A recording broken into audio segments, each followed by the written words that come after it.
Hi everyone, number one Marmaduke fan here, looking at Captain Marvel, Earth's Mightiest Hero, written by Sue Taconic. I don't know, one of about 20 Captain Marvel number one series Marvel has done. So, spoiler alert, like I'm not recommending this book, like even as like a free library book. The funny thing was like for the first half of it, I was wasn't really enjoying myself so much as I was saying, well, at least Sue Taconic is trying to write a story. She's, giving Captain Marvel some characterization, and then Captain Marvel started beating up some innocent security guards, and I said, nope.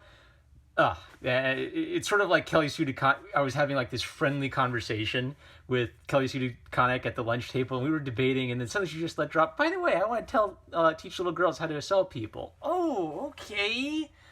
Thanks for letting me know that one. I'm glad I have that information. So, before I forget, I really, really, really like all three artists in this book. So Dexter Soy, of course, the same guy who did the, Red Hood and the Outlaws. He's got a great dynamic style. I don't like him with this painterly coloring style. I like a bit more of a traditional solid color style. That, of course, is this famous Captain America pose that got traced by a Dragon Ball Z artist. So kind of like a little historical side note. He's great throughout, and he draws thick as a bowl of oatmeal girls, but the butts are a lie. They're just there to distract you from the bad story. Emma Rios has a lovely ink brush style with like very sketchy brush strokes that kind of emphasize the motion. And Felipe Andrade, you got to get your eyes on Felipe Andrade. He's doing something where he's like pushing dynamism beyond what anyone else does. He's kind of like a hero Iraqi, like JoJo's Bizarre Adventure type of artist, and that he's pushing everything to the extreme. It's even beyond when How to Draw Comics the Marvel Way. That book tells you how to push every pose to the most powerful pose possible. Felipe Andrade is taking it even a level beyond that. Now he's got some wonky eyeballs, I think on purpose, because he's sort of doing a gesture drawing or contour line drawing style where he's clearly sketching it out really quickly and then taking his gesture sketch and turning that into finished art. So I kind of look past the weird eyeballs and things because it's purposeful enough that I think it's stylized and it kind of has its own cool, it's not realistic kind of look, and his dynamism is fantastic. Also, I like all of this extra data about the artists and the people who contributed and what pages they contributed to. That is some great data. I wish all books had that. Some of them will just list a whole bunch of artists and you'll be guessing throughout who did what. So this is clearly Sue Taconic, kind of looking at Captain Marvel as a feminist character. And for the first part of the book, I was marginally enjoying myself. She clearly has a good relationship with Captain America, where he kind of encourages her to take up the legacy of Captain Marvel. Captain Marvel meant something to her, so it's kind of a neat argument that you actually honor his legacy by taking it up. And that's kind of worthwhile because I feel for a lot of the replacement characters, the big problem is they're replacing my favorite character. They aren't the same as my favorite character. But characters like the Phantom, there are a lot of classic superhero characters where there would be a legacy aspect to the superhero character. So I actually did kind of like that. But then, Spider-Man's thimpy.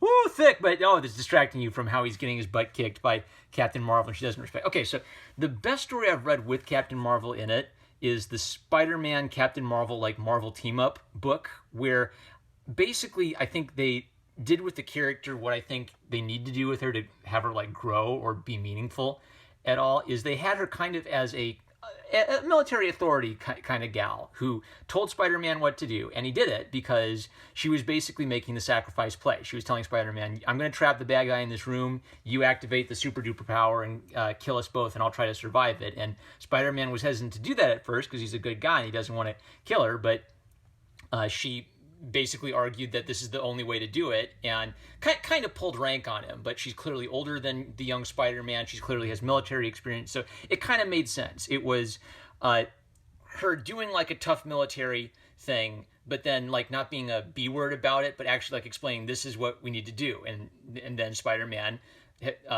did credit to himself. He followed orders, right? So I feel maybe the vibe you could give Captain Marvel is she's kind of if Captain America is the daddy of the Marvel universe, she should be kind of like a maternal authority figure where she tells you what to do, but not in this nasty way, but kind of in this caring, like motherly way. And she actually does have some like nice motherly relationships with certain characters. It kind of begs the question, well, I know she's straight. She jokes about wanting to see Rhodey shirtless. So why isn't she dating? Why isn't she trying to get kids? Is that part of the feminist message? And maybe one of the things you could do is you could kind of have this tragedy to the character where she's like Mad Dog Mattis. Mad Dog Mattis never got married because he was devoting his life to the art of war. So maybe if you devote yourself to this superhero life, you're going to have to sacrifice other things. And maybe Captain Marvel, I don't know how old Captain Marvel is supposed to be. Is she like de-aged because of the Kree DNA or something? But maybe there could be like a thing where she hasn't been able to have children, but she finds other opportunities in her life to express her kind of like maternal caring for other people, even though if she says, I must ultimately choose to pursue my life as Captain Marvel. That would actually be kind of an interesting, balanced feminist message where it's not just like, you know, hoorah, hoorah, girl power. So there's kind of this interesting thing where I guess her mentor, you know, pilot girl Heather Cobb has died and she's sort of mourning that death. And then she ends up back in time, and I'm never like 100% there. So she goes back in time and instantly she meets up with like a cool, you know, battle squadron of female super soldiers in World War II. Really? Female super soldiers in World War II. And then there's actually kind of like, but then, like I said, I'm back and forth with it a lot. Then there was like a neat thing where they said, oh, well, we were just like fly girls. We weren't part of the military. We basically just wanted to help our country by doing, like, making deliveries, and we accidentally ended up in a war zone, and we had to survive. So that was kind of cool. But then it's kind of hard to read them as scared civilians who weren't intending to be on the front lines. At the same time, you have them like heroically, majestically running out into the line of fire with giant alien ships. They do something really, really stupid. After they defeat one of these alien ships, Marvel tells them to get all of your best pilots and come back and fight us tomorrow so we can prove how awesome we are. This is really, really dumb strategy. One of the soldiers has already died, and 4 of them are completely normal human beings without any superpowers. You're up against alien technology beyond anything that they have. And the fact that Captain Marvel has superpowers is the only reason they can fight this alien technology. So you are inviting knowing that they could fry these normal human girls in a second, you're inviting them, you're giving them warning of when to show up and fry you because you're super duper confident. Now, why don't you interrogate the guy, figure out where the alien ships are, and then, I don't know, go do some cool subterfuge and sabotage the plant or something. That would actually be thinking strategic. Well, Kelly Sue Taconic is a girl who doesn't do martial arts or war, so she doesn't think quite that way. She's too busy with the super strong feminist parallel. But then there'll be like heartfelt moments where they're like coping with death. They're like normal people. Okay, then the artist changes, and she'll do things where the feminist message, kind of like the first wave feminism. Actually, I don't like the terms first wave feminism, second wave feminism, third wave feminism anymore. I think we need to start talking about like boomer feminism, millennial feminism, and I don't know what Gen Z feminism is going to look like. That's probably going to be like the anti-TERF feminism. But for boomer feminists, I think there was like a brief window in time, like from the 1940s to the 1970s, where women were just starting to enter into the workforce. I'm sure there were like men who were uncomfortable about women coming into the workforce and may have made it more difficult for them, right? And I think you can tell a story about that. But the problem is that's a very limited window. Like, and this isn't just me talking. Like, feminist scholar Estelle Friedman has talked about how for most of its history, feminism was a topic for the elite, educated female classes. Like, if you were just busting your hump, trying to raise 6 kids, and your husband was working at a factory and then got drafted into World War II, like, you didn't care about microaggressions. You were just trying to keep the kids fed and alive. Maybe you were happier in a sense because you didn't have to like have all this riches and have all this free time to fill up with thinking about how miserable you were. You had something to do. You worked hard. It probably wasn't fun, but there were families. People have always been great. So they do this kind of dumb thing where the girls can't get into the NASA program, and they put a completely reasonable argument into the mouth of the evil sexist, keeping them out. Now, if your point is he's an evil sexist, why are you giving him a completely reasonable argument? Well, it's not to humanize him and make him seem like more of a normal guy. It's to say that this completely reasonable argument is illegitimate. It's fair, Jackie, because the standard is the same across the board. Every one of the fellas has to have military jet experience. Every one. If I waive that for you, girls, what do I tell the men we didn't admit on the same grounds? And there's like this catch-22 where they can't get jet experience because they're women, and Helen Cobb says, hell no, tell them to suck it up and grow a pair. Better yet, have them ring me up. I'll tell them. I'm in the book under Helen Cobb. And then this redhead girl kind of reasonably says, why don't you test us to see whether we can fly jets, right? So she's actually appealing to, we would like to endure the same standards and the same tests that men do. Give us a chance to endure those same standards and those same tests, and we'll prove ourselves. And she just tells him to grow a pair when he makes a completely reasonable expectation that in order to join NASA, you have to know how to fly a jet, and you have to test for those qualifications, right? So you could tell a legitimate story about the glass ceiling or women being kept out of traditionally masculine fields. I feel like Captain America as a soldier, that's inherently going to be part of the story. She obviously believes it's okay for a woman to join the military because she's Captain Marvel. That's who he is. But you gotta think about it, right? Now, I guess the thing I've been struggling with for a while is it enough if the propaganda is subtle, or does the propaganda actually have to teach something meaningful and moral? Because when you have a story about women in the military, like one of the obvious problems is, should we put women on the front lines of the battlefield? What if the marauding hordes of Genghis Khan show up, and you know what they do to women after they capture them? Like, there's some like real world problems that are much deeper and much scarier than kind of first world feminist problems, that where if you try to take like a feminist message and project it into like a grand heroic narrative that's about good versus evil, like the feminist dialect is going to feel small in comparison to like these world-ending kind of questions. So there's kind of like a cute little page of like an old school art where they do a little gag about how the man has to buy dinner. Okay, I don't mind that kind of stuff. Jumping ahead, there's like this whole metaphor where Captain Marvel's just barely using her powers, like feeling like she's on pins and needles, or she stabbed her eye with a mascara pen. And then later Kelly Sue Taconic does this kind of like I'm sure a feminist metaphor that being a woman, it's like always trying to bottle up your emotions and you just want to explode all the time. Okay, I'm so tormented by it because there are times where it's kind of cool. Oh, she's explaining how having superpowers feels and why it's kind of rough in a kind of interesting, with an interesting visual metaphor. But then she's reducing Captain Marvel to, being a superwoman. Whereas, I don't know, someone like Wonder Woman wasn't invented as strong female feminist protagonist. She was invented as kind of like a kooky super character by a guy with like some really creepy fetishes that he snuck into Wonder Woman comics. But he snuck them in a G-rated way, so they'd all feel like just really dumb, silly, very fun cartoon adventures, right? Send Captain Marvel on a few of those. Why don't we? That's them talking about how rough it is. Here's them all just like bashing on how horrible that guy who made the completely reasonable argument is. Face. Okay, and then there's this like really dumb subplot that isn't very well executed at all, where Helen Cobb has somehow like orchestrated time travel shenanigans to bring Captain Marvel back in time.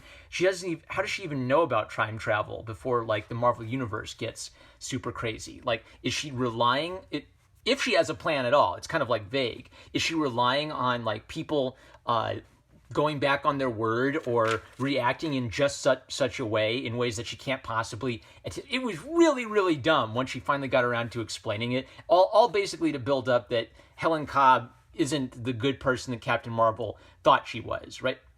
Like, that's a meaningful story. Like, someone you loved who was kind of a mother figure to you has died, and you bury them, but then you kind of realize they weren't the perfect angelic person you thought they were. That makes sense. But like, crazy time travel plan where she doesn't even know if the magic shard will do time travel, where she can't anticipate, did she plan on the NASA guys going back on their word? All part of her plan? It's just like an all part of the plan trope, and I hated it. Okay, wait. This artist is, what's her name? Because I really like this.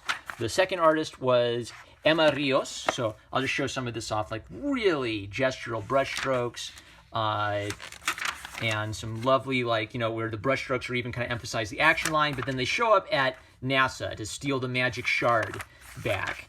And Emma starts punching innocent security guards in the face with brass knuckles. That looks like a jaw's getting dislocated. Now, even though later we find out, oh no, she's a bad girl. Well, Captain Marvel doesn't know that. So that means that Captain Marvel is just going along with this, as she's basically braining all of these completely innocent security guards at the NASA building, preventing them from breaking and entering and stealing a dangerous artifact. Oh, she packed a hell of a punch. If you're just being modest there, mate. If she really packed a hell of a punch, you would not be talking out of that jaw. You'd be having it wired shut, right? Maybe Kelly Sue Taconic is more red-pilled than I thought. She punched him full force with brass knuckles, and he got right back up. That's realism, Kelly Sue Taconic. And they beat up some more completely innocent guards. The whole reason they're doing this is because Captain Marvel's kind of immature and wanted to go on this crazy, let's break into NASA adventure with your bestie girlfriend. Rather than like go talk to their friends and explain to them, sorry, you didn't get into the NASA prop. So pretty much because she's afraid of telling people the truth, she's going to go assault a bunch of innocent men. Oh, I don't care that you have super duper powers. I'm like so totally tough bad girl. I've got brass knuckles. That's not realistic. No human being sees a super duper alien superpower person says, oh yeah, I can take you. Oh boy. It just goes on and on like that. And then, oh, she's super duper evil. All right, I'm enough of this. Jumping ahead.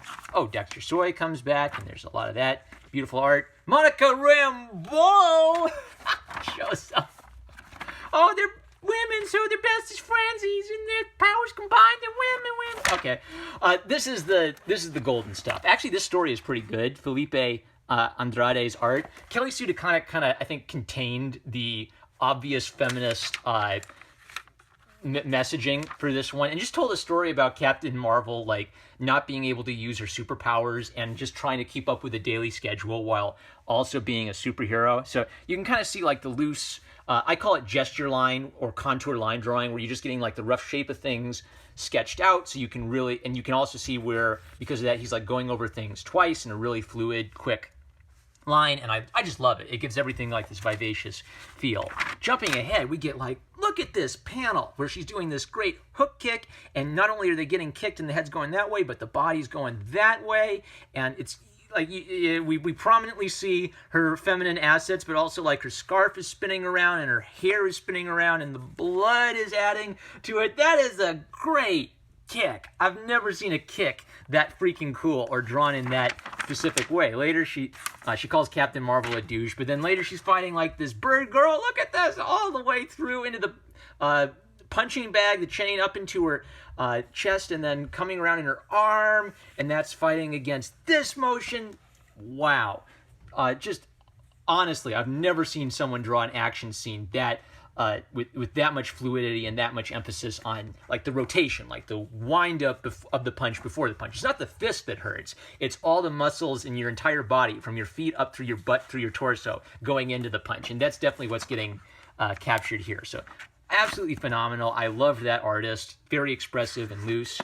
Let's see, costume design by Jamie McKelvey. Here's some more Felipe Andrade's pencil sketches that show you what I'm talking about. See, kind of like loose, line on top of line. Eyeballs fall apart, are far apart from each other. Your boy Zach style eye sockets, but I think it works. So Felipe Andrade is the winner. I wouldn't buy it, even for the Felipe Andrade art. It was fun to just get from the library and mostly just look at his art, and Kelly Sue Taconic actually kind of contained it in that one and just made a nice little, sort of a generic, oh, I'm a superhero and I can't use my superpowers because I'm sick and I got to balance work and superhero life kind of deal, right? But so, fantastic art. Kelly Sue Taconic, it is not right to punch innocent security guards in the face. Superheroes shouldn't do that. Superheroes shouldn't participate in it. Even if you did, she didn't even do the thing where Captain Marvel said, man, I was such a bad person, such an idiot for helping to beat up these security guards. Like, even if you did that, I would still be thinking, you beat up a bunch of innocent security guards. There was absolutely no moral commentary on Captain Marvel beating up completely innocent men who were doing their jobs to protect a government installation and dangerous alien artifacts from being stolen by random strangers who just come barging in. Because feminism. Who cares about the fate of the planet? Feminism comes first. All right, I'm #1 Marmaduke fan. I love you guys. This is going back to the library. Catch you later.